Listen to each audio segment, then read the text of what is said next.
मंगलाचरण करेंगे।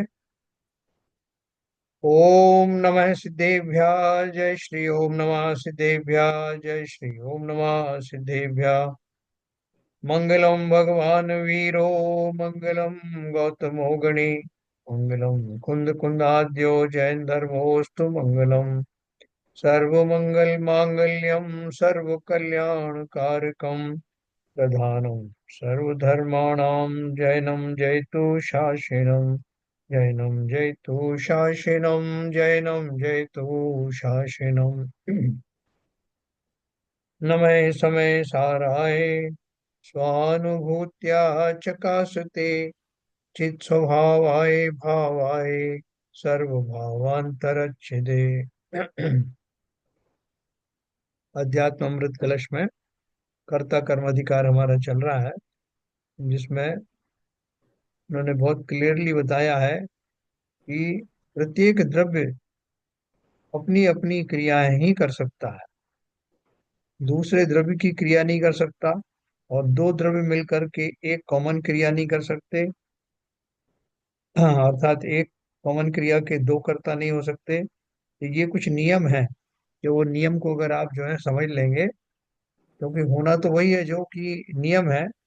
हमारे समझ में ना आए बात अलग है, लेकिन वो, और ये सिद्धांत क्यों बताया जा रहा है, जिससे हमको उद्गल के और आत्मा के बीच में जो टेम्परेरी बॉन्डिंग होती है, उसका भान हो कि वो दोनों द्रव्य अलग अलग हैं, वो कभी मिलते नहीं हैं। दोनों के परिणमन भी अलग अलग होते हैं। दोनों का कर्ता कर्म संबंध अपने अपने कार्यों से ही होता है। तो ये हम जान लेंगे तो हमको हर तरह से विश्वास हो जाएगा कि शरीर कदापि मैं नहीं हूँ, मैं शरीर नहीं हूँ, शरीर की क्रियाएं मैं नहीं हूँ, मैं शरीर की क्रिया ना नहीं कर सकता, और ना ही शरीर जीव की क्रियाएं कर सकता। हम इसको सीधा पढ़ेंगे।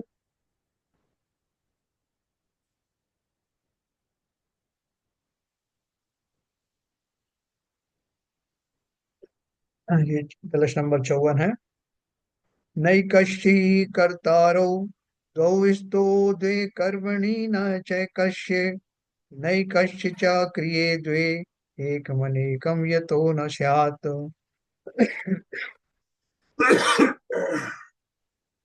एक कार्य के परिणमन के निश्चय से दो कर्ता नहीं होते, तथा एक कर्ता के दो कर्म नहीं होते। एक द्रव्य की दो क्रियाएं नहीं होती, क्योंकि एक द्रव्य दो या अनेक द्रव्य नहीं होता, है ना। एक द्रव्य एक ही द्रव्य रहेगा। भावार्थ है, किसी भी पर्याय का कर्ता स्वद्रव्य ही होता है ना। गाय के अंदर से बछड़ा निकलेगा तो गाय जैसा ही होगा। शेर के अंदर का जो बच्चा निकलेगा वो शेर जैसा ही होगा। ये आपको स्थूल उदाहरण दे रहा हूँ। दो द्रव्य मिलकर एक पर्याय के कर्ता नहीं होते। जैसे जीव तथा पुद्गल कर्म दो द्रव्य हैं, वे मिलकर किसी एक पर्याय के कर्ता हों, ऐसा नहीं। यदि ऐसा होता तो जैसे जीव में रागादि विकार हैं, वैसे पुद्गल कर्म में भी होते, क्योंकि दोनों मिलकर एक ही काम कर रहे हैं ना। अतः एक पर्याय का एक ही द्रव्य करता है, दो द्रव्य नहीं है। जो रागादि विकार हैं वो जीव के हैं, तो वो पुद्गल कर्म में तो पहुंचे नहीं। तो वो भले ही मिले हुए दिख रहे हैं, और इसी कारण से इसी आधार पर उनको आप अलग अलग समझ सकते हैं। जीव में रागादि विकार हैं, वैसे पुद्गल कर्म में भी होते, अगर ऐसा होता तो। अतः एक पर्याय का एक ही द्रव्य करता है, दो द्रव्य नहीं। इसी से यह सिद्धांत स्वतः फलित होता है कि एक कर्ता का प्रति समय एक ही कर्म होगा, वह दो कर्मों का कर्ता नहीं होगा। क्योंकि कोई द्रव्य अपनी पर्याय का भी करता हो और अन्य द्रव्य की पर्याय का भी करता हो, ऐसी दो पर्याय का करता हो, ऐसा भी नहीं है ना। मैं अपना काम भी करूं और आपका भी काम करूं। एक द्रव्य में दो क्रियाएं एक साथ नहीं हो सकती, एक ही क्रिया होगी। मैं या तो, अपन वैसे ही कषायों के बारे में सोचो, कि मैं या तो एट ए टाइम टीवी में उपयोग लगा रहा हूँ, या मैं भोजन में उपयोग लगा रहा हूँ, या मैं म्यूजिक में अपना उपयोग लगा रहा हूँ, या किसी विशेष वस्तु को देखने में लगा रहा हूँ, लेकिन एट ए टाइम एक ही क्रिया होगी। मैं जब क्रोधादि परिणामों से युक्त हूँ उस समय मान कषाय बैकग्राउंड में चला जाता है। जब मैं मान बने की बात करता हूँ उस समय क्रोध आदि की वो पर्याय नहीं घटित होती। इस तरह से एक टाइम में एक ही पर्याय होती। जब मैं विकारी परिणाम में हूं तब अविकारी नहीं होता। जब मैं शांत रहता हूं तब अशांत नहीं रहता। है ना? वो मौजूद है वो, लेकिन एट ए टाइम की बात है। एक द्रव्य में दो क्रियाएं एक साथ नहीं हो सकती, एक ही क्रिया होगी। जो उसकी पर्याय होगी तत्परिणमन रूप ही उसकी क्रिया होगी। है ना? जैसा उसका जो पर्याय हुई, क्रोध आदि की पर्याय हुई तो क्रोध के रूप में भाव आएंगे उसके। जब अन्य द्रव्य के परिणमन रूप उसे परिणमना नहीं है तब उस संबंधी क्रिया भी अन्य द्रव्य में ही होगी, उसमें नहीं। जब अन्य द्रव्य के परिणमन रूप उसे परिणमना नहीं है, मतलब उद्गल के जो भी परिणमन हो रहे हैं वो परिणमन जीव में नहीं हो सकते। जब नहीं हो सकते तो इसलिए वो जो परिणमन हो रहा है आत्मा का आत्मा में होगा और पुद्गल का पुद्गल में होगा। जब अन्य द्रव्य के परिणमन रूप उसे परिणमना ही नहीं है तब उस संबंधी क्रिया भी अन्य द्रव्य में ही होगी, उसमें नहीं। है ना? जो कोई शरीर की क्रिया है वो शरीर में ही होगी। जब मुझे वैसा होना ही नहीं है तो वैसी क्रिया भी अंदर स्टार्ट नहीं होगी, क्योंकि वो पर्याय मुझे मिलेगी नहीं। पुद्गल की जो पर्याय है वो पुद्गल वो पर्याय जीव की कभी होगी नहीं। अतः सिद्ध है कि एक द्रव्य एक ही स्वपर्याय का करता है।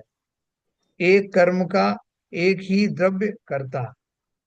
एक द्रव्य में एक ही स्वपरिणत क्रिया होती है, क्योंकि एक एक ही रहेगा, वह अनेक नहीं हो सकता।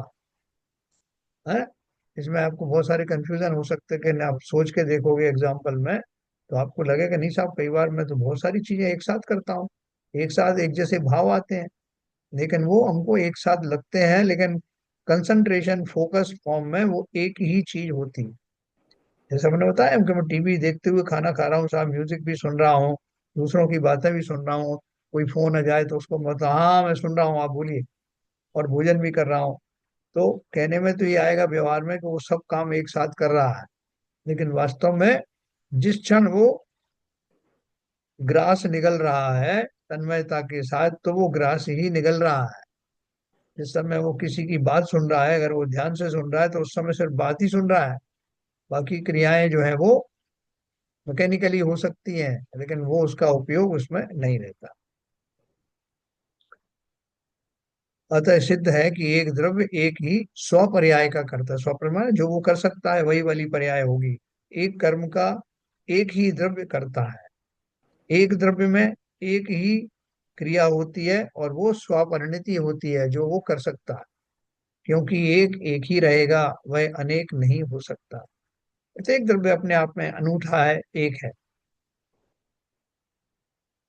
देखो एक चीज और बताऊं कि जो स्कंद होते हैं ना, अभी हम जैसे परमाणुओं की बात करें, सजातीय द्रव्य की बात करें, तो एक परमाणु एक द्रव्य है, उद्गल द्रव्य, दूसरा परमाणु उसी जाति का दूसरा द्रव्य है।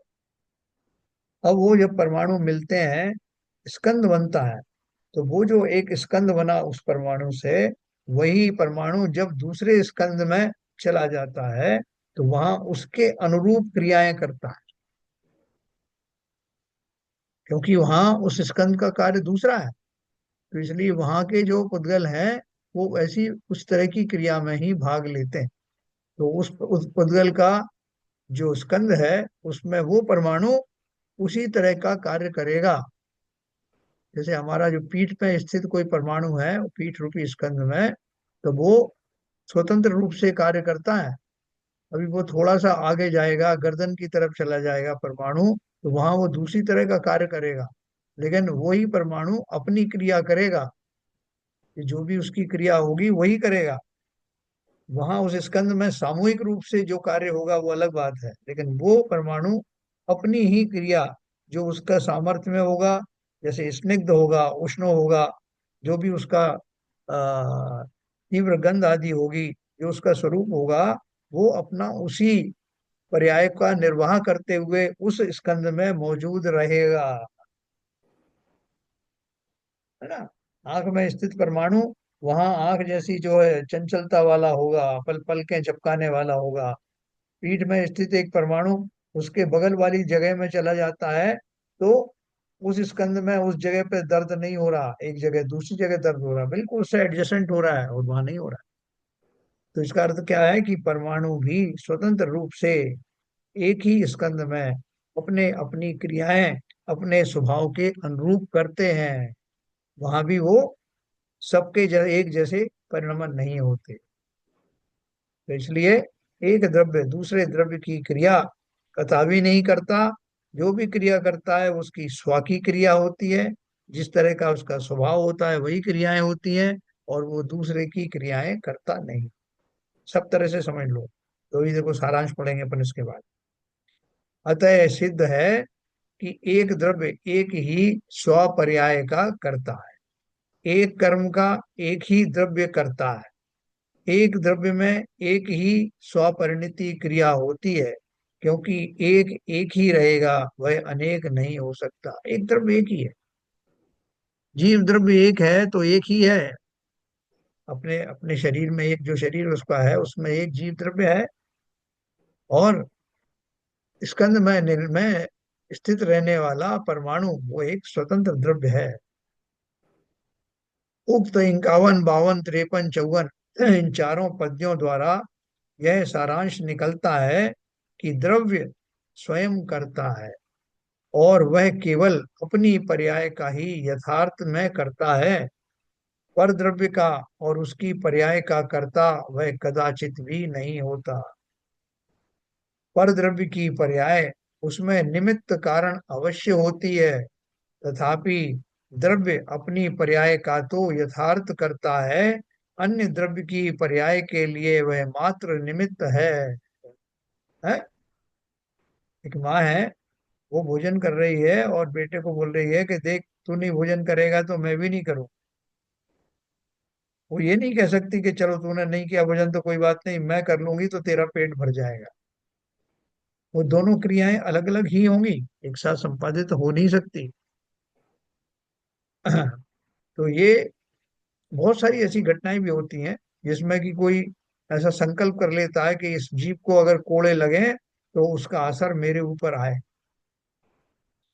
कुछ घटनाएं आपको ऐसी होंगी, आपने सुना होगा कि वहां संकल्प शक्ति के द्वारा सामने वाले को की पिटाई हो रही है और उसके निशान दूसरे के शरीर पर आते हैं, लेकिन जो जिस पर निशान आए उस शरीर की परिणमन वो स्वयं ही द्रव्य करता है।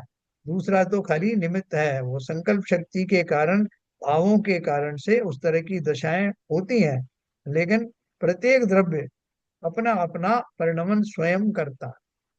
तो भाई साहब आप ज्यादा बात मत करना, मैं रो पड़ूंगा। आप ऐसी बात करते तो मुझे रुलाई आ जाती है। तो रोया कौन?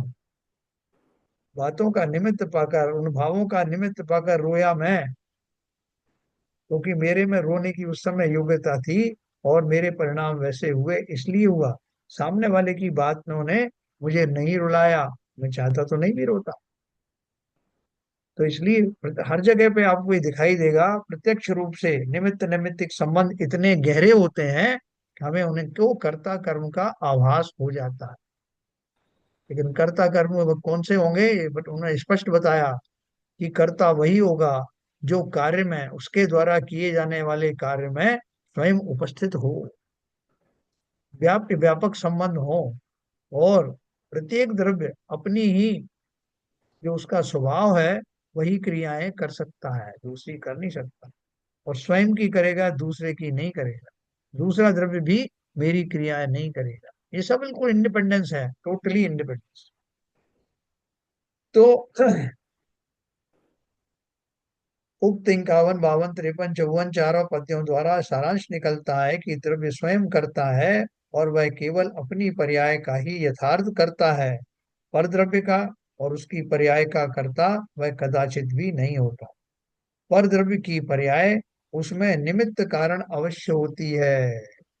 है, बेटे को देख करके, बेटे के मृत शरीर देख करके, और माँ जो है, माँ को हार्ट फेल हो गया। तो बोल रहे हैं कि परद्रव्य की पर्याय उसमें निमित्त कारण अवश्य होती है, हो सकती है, तथापि द्रव्य अपनी पर्याय का तो यथार्थ करता है, अन्य द्रव्य की पर्याय के लिए वह मात्र निमित्त है। निमित्त को यथार्थ करता नहीं कह सकते, व्यवहार में उसे भी कर्ता कहा जाता है। यह कथन व्यवहार का ही है, परमार्थ ऐसा नहीं है। ये चारों पद ही इस कथन में आगम प्रमाण स्वरूप है। ये जो चारों पद कहे गए हैं, ये किसी व्यक्ति ने बनाए नहीं कि साहब वो कौन ने लिख दिया है, आचार्य अमृतचंद्र ने भी नहीं बनाए। उन्होंने तो यहाँ उसका कथन किया है। ये जो शाश्वत प्रामाणिक सत्य है, उसका कथन मात्र अमृतचंद्र जी के माध्यम से और टीकाकार जगन मोहन शास्त्री जी के माध्यम से हमको सुनने को मिल रहा है। ये जितने भी नियम है प्रकृति के नियम है, हमें समझ में आए ना आए वो अलग बात है, तथापि अनादि काल से जीव की प्रवृत्ति इसके विपरीत है। जो नियम है उसके अनुरूप नहीं है, अनादि काल से कैसी प्रवृत्ति है बताएंगे। ऐसा भाव निम्न पद्य में प्रदर्शित करते हैं। आस आसंसारत एव धावति परम कुर्वे अहम त्युच्चकै दुर्वारम ननु मोहिनामि महा अहंकार रूपम तमः तद्भूतार्थ परिग्रहेण विलयम यद्येकवारं व्रजेत तत्किं ज्ञान गणस्य बंधनमो भूयो भवेदात्मनः।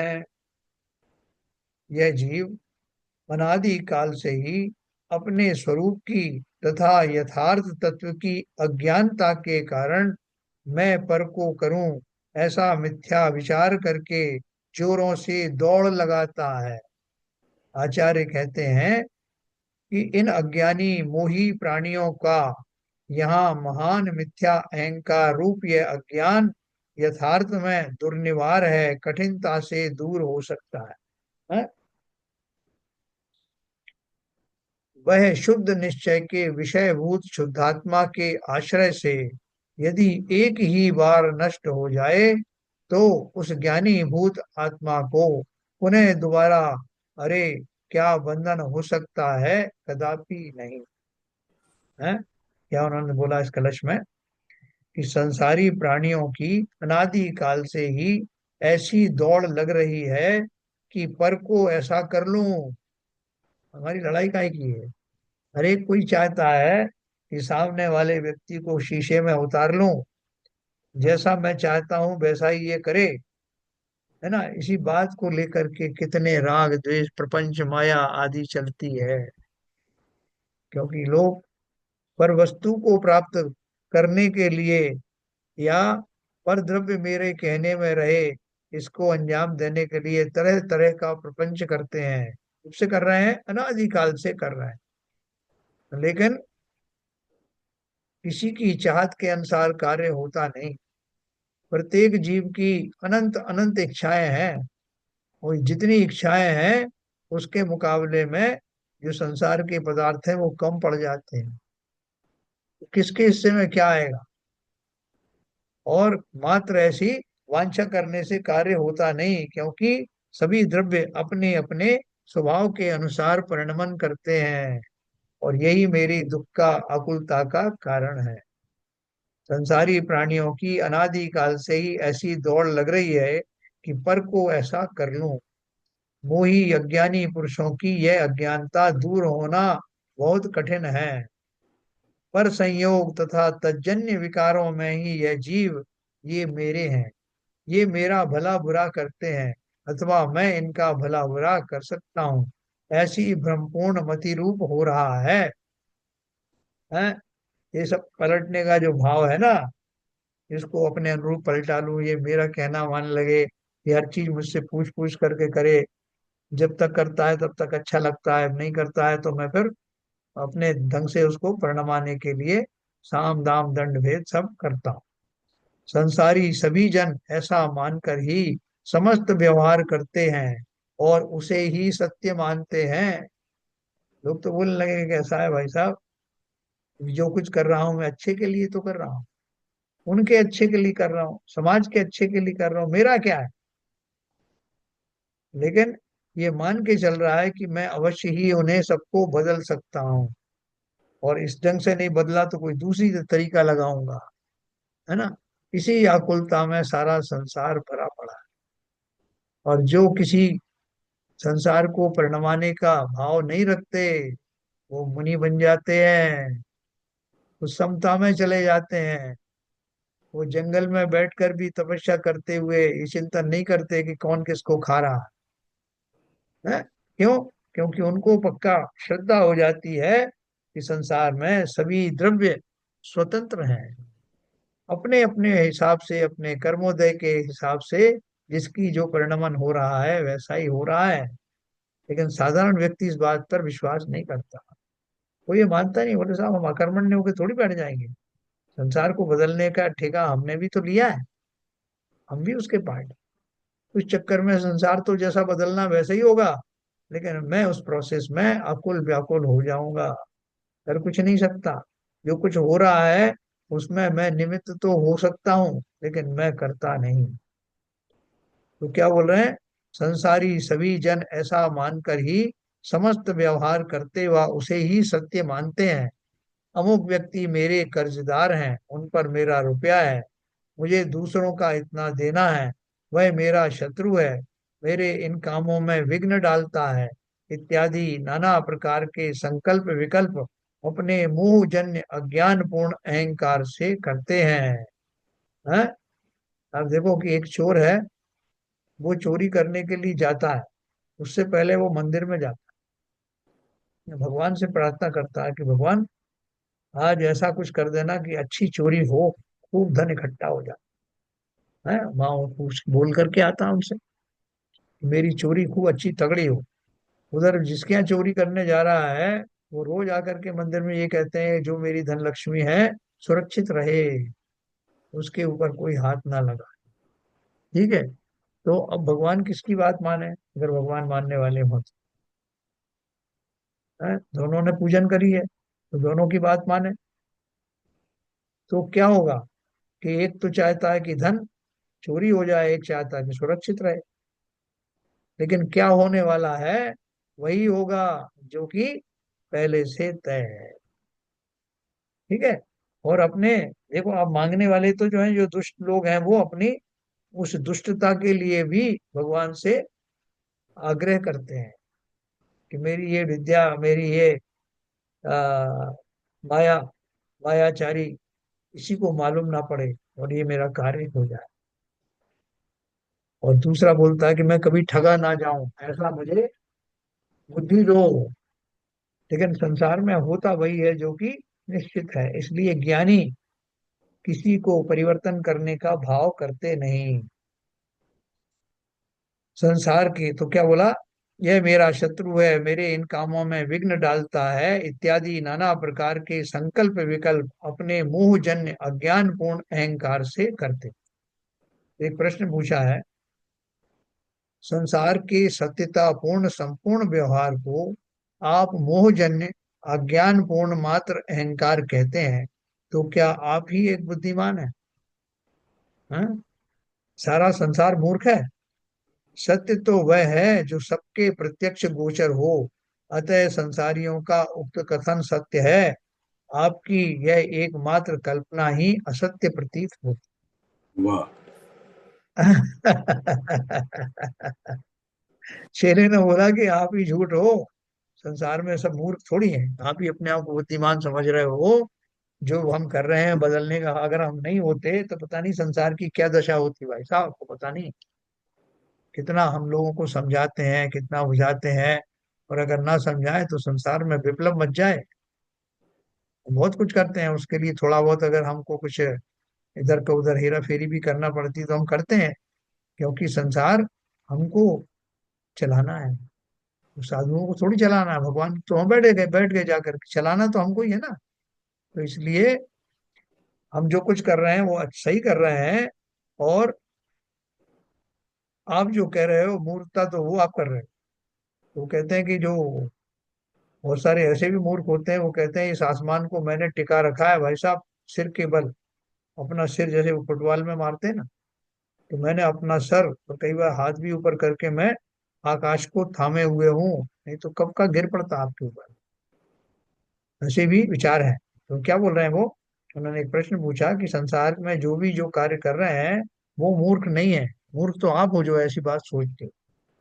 समाधान दिया, इसी से तो कहा है कि यह महान अहंकार रूपी अज्ञान दुर्निवार है, सहज ही दूर नहीं होता। मकान, बाग, बगीचा, व्यापारिक संस्थान, शत्रु, मित्र, ये सब के सब अपनी अखंड नित्यानंद ज्ञान घन आत्मा से भिन्न वस्तुएं हैं। इनका संयोग मोही अपने विषय कषाय रूप विकारों के वशीभूत होकर करता है। यह तो सभी जानते हैं कि जो वस्तु जिसकी होती है वह उससे जुदी नहीं हो सकती, जो जुदी हो जाती है वह उसकी नहीं थी, पर थी, संयोग मात्र थी। कि भाई साहब दो यात्रियों की लड़ाई हो गई कि बर्थ किसकी है, बोले मेरी बर्थ है, बुलाओ टीटी को, दिखा दो टिकट अपना, ये किसकी है बर्थ। तो किसकी है वो, किसकी है क्या किसी की, कि किसी की नहीं साहब, वो तो अपना जिन पदार्थों से मिलके बनी है उन पदार्थों की है, मेरी कैसे है। बोले वो उतनी उतनी देर तक के लिए उस पर लेटने की परमिशन मुझे मिली है, इस अपेक्षा से मैं बोल रहा हूँ कि ये मेरी है ना। तो क्या बोल रहे हैं, यह तो सभी जानते हैं कि जो वस्तु जिसकी होती है वह उससे जुदी नहीं हो सकती। उसका जो कपड़ा है, उसका जो लकड़ी है, वो उसमें है, वही व्याप्त है, तो उसी की है वो। और जो जुदी हो जाती है वह उसकी नहीं थी, पर थी, संयोग मात्र थी। सवेरे चल दिए भाई साहब, उठा उठ करके ट्रेन से उतर गए, वो फिर वो बर्थ थी वहीं छोड़ गए, क्योंकि उनकी थी ही नहीं। संसारी पर के संयोग के होने पर या अपने प्रयत्न द्वारा पर का संयोग जोड़ लेने पर उन पर पदार्थों में ये मेरे हैं ऐसा स्वामित्व स्थापित करते हैं। उनका यह स्वामित्व का भाव गलत है। यदि वह उनका वस्तुतः स्वामी होता तो वे सदा से उसके पास होते, फिर उनका कभी वियोग नहीं होता, वे सब उसके अनुकूल ही चलते, प्रतिकूल कोई नहीं चलता। संसार में ऐसी कौन सी वस्तु है जो जीवन भर आपके साथ रहती है, बताओ भाई सब लोग, जीवन भर साथ रहने वाली चीज बताओ। आत्मा। नहीं, बाह्य वस्तुओं में बताओ, बाहर की वस्तुओं में। मैं स्वयं ही स्वयं के साथ रहता हूँ, बाकी कोई साथ नहीं रहता। नहीं, ऐसे भौतिक वस्तुओं में बताओ, सबसे आखिर तक कौन आपके साथ रहता है। वो तो शरीर रहता है केवल। शरीर रहता पुद्गल। है ना। उसी का मरण होता है, उसी का जन्म होता है, बस। उसी के विछोह को मैं मरण कहता हूँ। और आखिर तक मेरा साथ निभाता है शरीर, क्योंकि उसका साथ छूटते ही मेरा मरण कहलाता है। लेकिन आपने जो पहली बात कही वो बात तो अपनी जगह सही है ही, कि कौन किसका साथी है। मेरा शरीर ही मेरा साथी नहीं है, वो भी अंत समय में छोड़ जाता है, और वही मेरे अंत का, उस पर्याय के अंत का कारण बनता है। तो कौन मेरे साथ है, कोई भी नहीं। जिस शरीर के माध्यम से इतनी सारी क्रियाएं की, किसी का मामा बना, किसी का फूफा बना, किसी का पिता बना, किसी का पति बना, वो सब शरीर छूट गया। जिसके माध्यम से चिल्लाता रहा ये धन मेरा है, ये मकान मेरा है, ये फला मेरा है, वो शरीर ही छूट गया। लेकिन उसे मानने वाला, कहने वाले दो तरह के लोग होते हैं। एक तो वे जो उस बात का अफसोस मनाते हैं कि अब मैं जा रहा हूँ, क्या होगा इस मकान का, धन का। और एक वे जो ये मानते हैं कि हम तो पहले से ही जानते थे कि राजा राणा छत्रपति हाथिन के असवार, मरना सबको एक दिन अपनी अपनी। तो इनमें दोनों में हम कहाँ खड़े हैं, हमारी हमारी जो है वो ज्ञान क्या कहता है, इस पर निर्भर करता है कि हम वास्तव में ज्ञानी हैं या अज्ञानी। परंतु देखा जाता है, हाँ, क्या बोल रहे हैं, यदि वह उनका वस्तुतः स्वामी होता तो वे सदा से उसके पास होते, फिर उनका कभी वियोग नहीं होता, वे सब उसके अनुकूल ही चलते, प्रतिकूल कोई नहीं चलता, क्योंकि मेरा कोई है ही नहीं। बोलते भाई साहब, ये बेटा मेरा, मैंने इतने साल तक इसको पाला पोसा बड़ा किया, अचानक से यही मुझे आंखें दिखाने लगा। मेरा बेटा तो मेरी बात नहीं मानता। तो भैया, तुम्हारा बेटा कहाँ से है, कहाँ से आया, वो जीव कहाँ से आया और कहाँ जाएगा, उसकी डेस्टिनी तुमने लिखी क्या? अपने आप आया था, अपने आप चला जाएगा। और जिस जो चला जाएगा वो तुम्हारा है नहीं। जो कुछ भी तुमसे बिछुड़ जाएगा वो सब तुम्हारा है ही नहीं, था ही नहीं, और कभी रहेगा भी नहीं। दूसरा, अपन जो है अनुकूल चलते हैं, साहब आज्ञाकारी पत्नी हो, आज्ञाकारी बेटा हो, ये परम सुख है। वो बताते हैं ना कौन कौन से सुख होते हैं। पहला सुख है कि पत्नी जो है वो कहने में हो, फिर बच्चे कहने में हो, धन की प्राप्ति हो। ऐसे हमने संसार में अनुकूलताएं बना ली हैं, लेकिन ये कोई भी चिरस्थायी नहीं। आपकी बात आज मानने वाला कल नहीं मानेगा, कल तक नहीं मानने वाला आज मानने लगे। कुछ भी उलटफेर हो सकता है। परंतु देखा जाता है, कल मकान बनाया था, कुछ समय बाद व्यापार में घाटा होने पर मकान साहूकार के यहाँ कर्ज में चला गया। जिस मकान पर राग था, स्वामित्व मानता था, आज उस पर दूसरे का स्वामित्व है। अब वह उसका स्वामी नहीं रहा, दूसरा उसका स्वामी है। सिद्ध हुआ कि यह स्वामित्व काल्पनिक था, और दूसरे के पास भी स्वामित्व काल्पनिक ही है।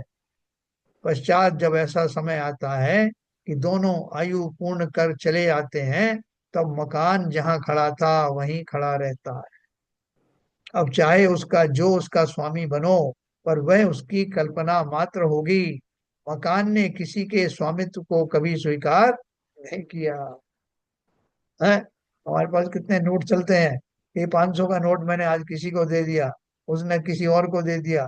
कितने ट्रांजेक्शन होंगे, वो कहाँ जाएगा, किसका था वो? जैसा मेरा था, जब तक जेब में से निकला तब तक मेरा था, उसके बाद किस किस का हो गया।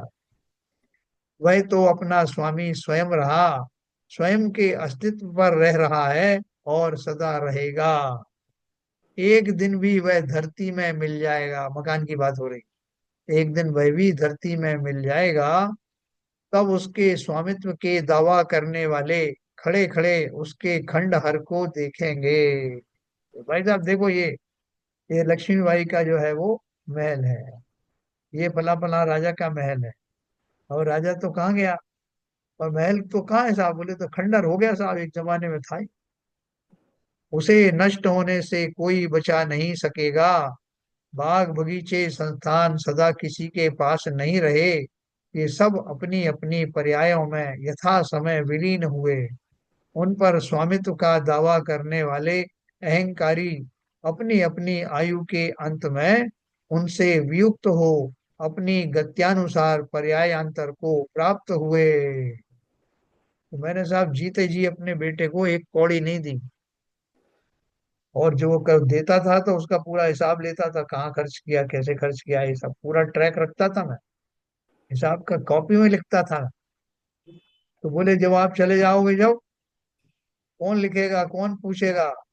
और दे तो जा रहे हो आप उसी नालायक बेटे को जिस पे हमेशा शंका रहती थी आपको। अब वो कहाँ खर्च कर देगा? बोले साहब क्या करें, मजबूरी है। मैं तो चाहता था कि मैं मरने के बाद भी उसकी समीक्षा करता रहूं कि कहाँ खर्च कर रहा। इन्हीं भाव के कारण, धन की सुरक्षा करने के भाव के कारण, बहुत सारे जीव सर्प बनते हैं, नाग बनते हैं, जिनकी आयु एक एक हजार वर्ष होती है, और उस धन को जो उन्होंने छिपा रखा था उस पर कुंडली मारकर बैठे रहते हैं। ऐसी बहुत सारे लोगों की दशाएं हैं, बहुत सारी कहानियां आपने सुनी होंगी। लेकिन ये अपने ममत्व भाव के कारण कोई मर करके अपने घर में ही बिल्ली बन जाता है, बकरा बन जाता है, कुत्ता बन जाता है। लोगों की समझ में नहीं आता, वो वहीं वहीं घूमता रहता है। और कोई अनजाने में ही उसके पुण्य के कारण उसका सत्कार करता है, कुत्ते के रूप में भी उसको बढ़िया बढ़िया कपड़े सिलाता है, उसके बढ़िया रहने की व्यवस्था करता है। अब कुत्ता है तो क्या करें साहब, लेकिन है तो कोई अपना ही स्वजन, जिसके प्रति मेरा बहुत प्रेम था। उसने अपने मायाचारी के कारण तिर्यंच पदवी धारण की, तिर्यंच पर्याय में चला गया, लेकिन स्वजन होने के कारण और इस मकान से उसका अटैचमेंट होने के कारण उस पर्याय में इस मकान में रह रहा है।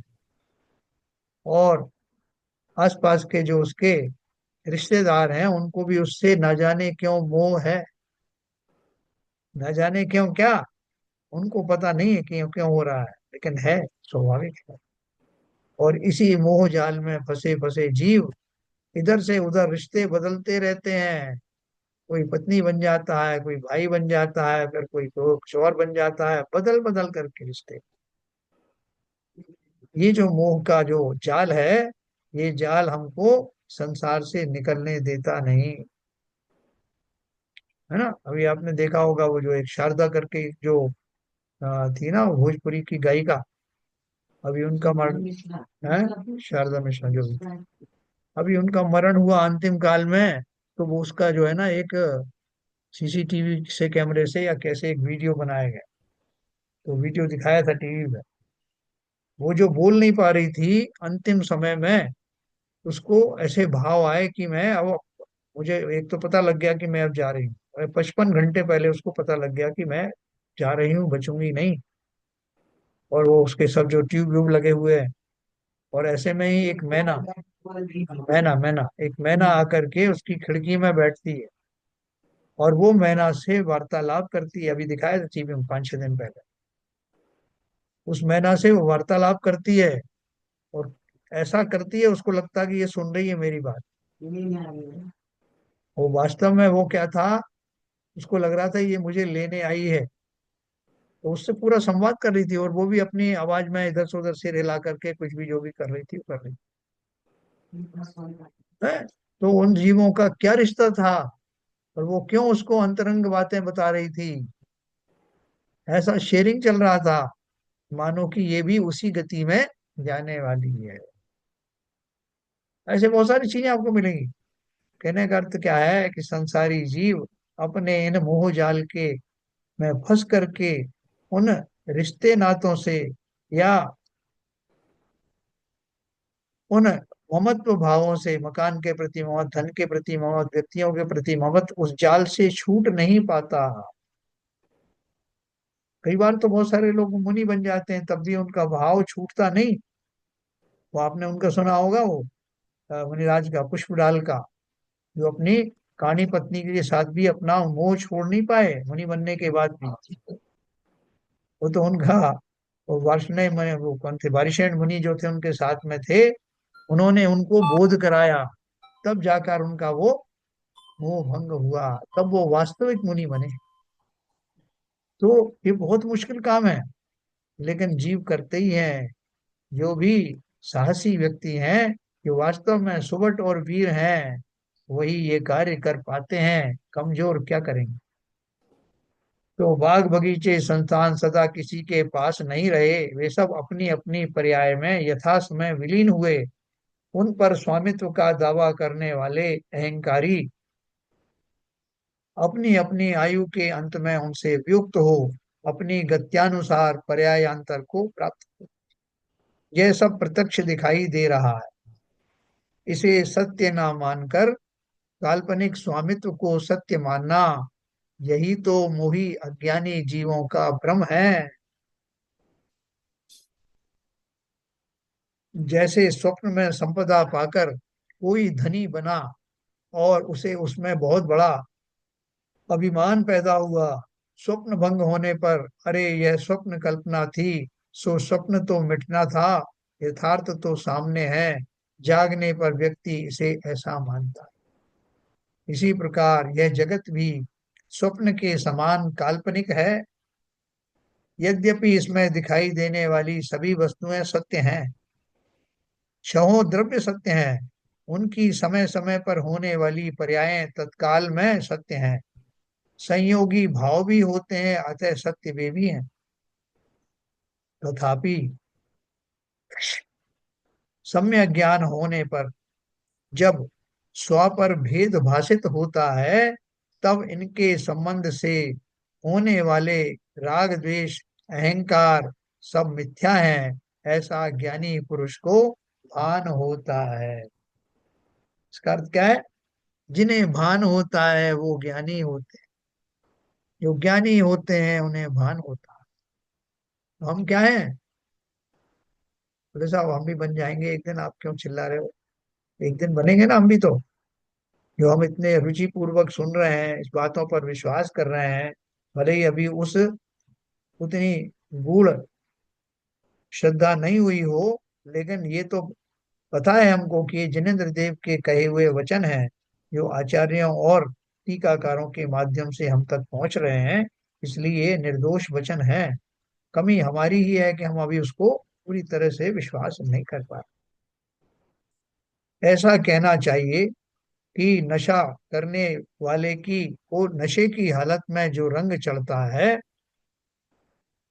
उसमें वह मग्न रहता है, उसे ही यथार्थ मानता है और सबको झूठा मानता है ना? हमारे ऊपर चली चढ़ी हुई है ना। पर नशा उतरने पर उसे कोई बताए कि नशे में तुम ऐसा प्रलाप करते थे, तो वह स्वयं कहता है कि मैं उस समय आपे में नहीं था। तो तुमको क्या हो गया था भाई? तुम कैसे अनशन बातें कर रहे थे? बोले भाई साहब मैंने क्या, दोस्तों ने नशा करवा दिया था, मुझे खुद नहीं मालूम कि मैं क्या कह रहा था। क्या मैंने ज्यादा बोल दिया था क्या? है, मुझे माफ करना। और दूसरे दिन फिर चढ़ा लेगा। तो लेकिन आभास तो होता है कि ये नशे की हालत में मैं सामान्य व्यक्ति नहीं रहता। नशा उतरने पर उसे कोई बताए कि नशे में तुम ऐसा प्रलाप करते थे, तो वो स्वयं कहता है कि मैं उस समय आपे में नहीं था। इसी प्रकार मोह के नशे में भी यह संसारी जो कुछ करता है और जो उसकी मान्यताएं बन जाती हैं, वह उन्हें ही सत्य मानता है। अब देखो हम लोग जो है धर्म की परिभाषाएं अपने अपने हिसाब से बनाते हैं। कोई जो है मंदिर जाएगा तो कोई जो है अपने अच्छी तरह से उनकी प्रतिमाओं को 3-4 बार छुएगा, तब उसको लगता है कि मेरा धर्म पूरा हुआ। कोई है तो उसमें जो है 3-4 बार अभिषेक करेगा, एक बार तो सामान्य रूप से करे, एक बार आंख बचा के कर देगा। इसी तरह से कपड़ा पहुंच करके करेगा, इस कपड़े से करूं कि उस कपड़े से करूं, सिर को अलग करूं, पैर को अलग करूं। उसने उनमें अपना धर्म मान रखा। किसी ने उसमें नहीं, खड़े होकर के पूजन करने को धर्म माना, किसी ने बैठ करके भगवान की तरफ इशारा कर करके करने का आह्वान। ये सब जो उनकी मान्यताएं हैं जीवों की, वो जिसकी जो मान्यता है वो उसी को सही मानता है, दूसरे की नहीं मानता। तो इसलिए ये सारा जो भ्रम है वो क्या बोल रहे हैं? मोह के नशे में भी यह संसारी जो कुछ करता है और जो उसकी मान्यताएं बन जाती हैं, वह उन्हें ही सत्य मानता है। जब पर को अपना बनाते बनाते वे अपने नहीं बनते, तब उसे तत्व ज्ञान जागता है कि मैं व्यर्थ इन्हें अपना मानता था, यह सब मेरा भ्रम था, मैं भी आपे में नहीं था। देखो हमारे सबका दुख का कारण क्या है? कि हमने जो रिश्ते बनाए हैं, जो दोस्त बनाए हैं, घर के जो रिश्ते हैं ही, वो सब हम ये मानते थे कि ये मेरे साथ हमेशा चलेंगे, जैसा मैं कहूंगा वैसा ही करेंगे।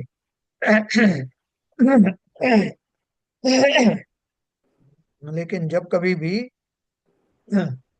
वो मेरे विपरीत चले जाते थे, तो मैं बड़ा दुखी होता था।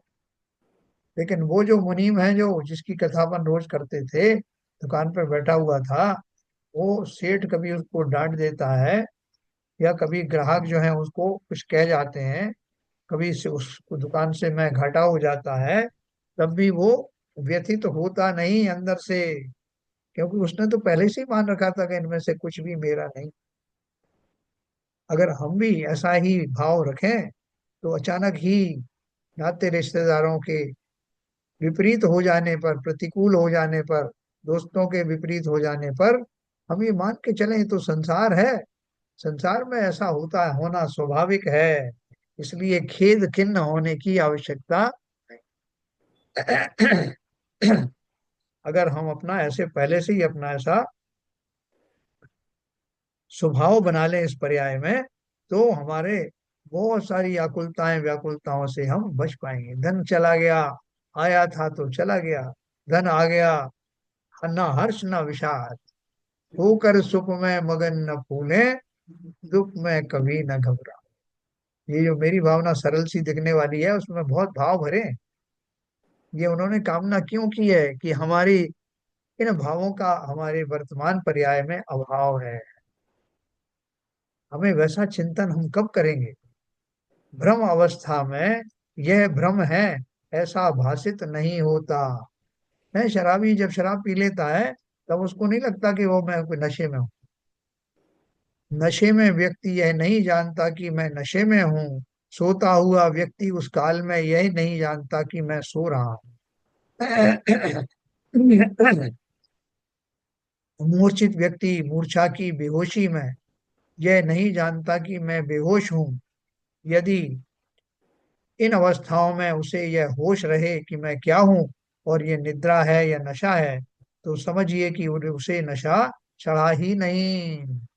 क्या वो सो गए, सो रहा है आदमी? आपने कहा भाई साहब सो गए क्या? तो नहीं नहीं नहीं सोया। या वो कहे कि हाँ मैं सो गया है, तो उस बोल कौन रहा है? ठीक है ना। तो बोल रहे हैं कि यदि इस अवस्थाओं में उसे यह होश रहे कि मैं क्या हूँ और यह निद्रा है या नशा है, तो समझिए कि उसे नशा चढ़ा ही नहीं। वह जागता है, सोता ही नहीं। नशा तो वही कर कहा जाता है, और निद्रा भी गहरी वही है कि व्यक्ति लुट जाए पर उसे अपनेपन का कोई ज्ञान ना हो, वो है निद्रा। ज्ञान तो उसे नशा उतरने, निद्रा भंग होने, स्वप्न टूटने, मूर्छा दूर होने पर ही होता है।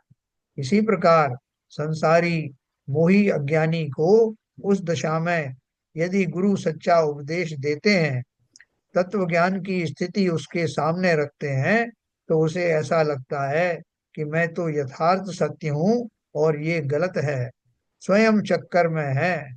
इसी से घर द्वार छोड़ गली गली भटकते हैं।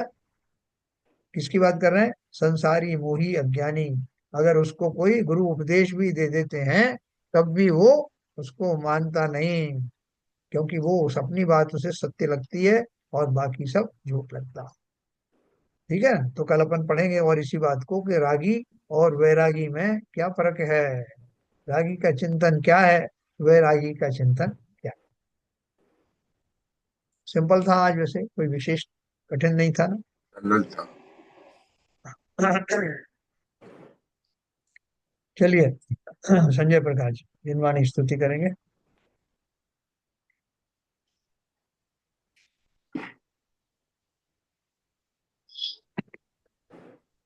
माता तू दया करके करे मुँह से छुड़ा देना, इतनी सी विनय तुम से चरणों में जगह देना।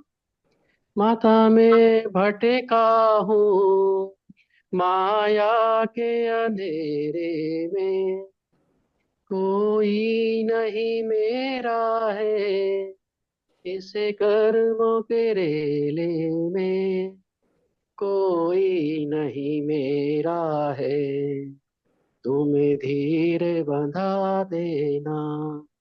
माता तू दया करके कर्मों से छुड़ा देना।